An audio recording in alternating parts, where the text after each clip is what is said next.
Hola, ¿qué tal? Feliz Día de Sant Jordi. Mi nombre es Lara Expósito y trabajo en la Unidad de Comunicación y Divulgación del Instituto del CSIC Geociencias Barcelona. Hoy os quiero recomendar este libro que se llama Ética para Celia, de la filósofa Ana de Miguel. En este ensayo la autora nos invita a mirar el mundo a través de unas gafas moradas que nos permite cuestionarnos la filosofía androcéntrica que ha moldeado nuestras sociedades y que hemos aprendido y estudiado.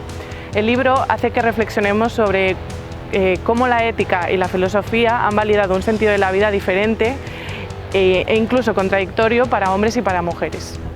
Para ello, desde una perspectiva feminista y utilizando un lenguaje divulgativo, Ana de Miguel hace un viaje a través de la mitología griega, el empirismo aristotélico, el cristianismo, la ilustración, el capitalismo, hasta llegar también a los valores neoliberales actuales.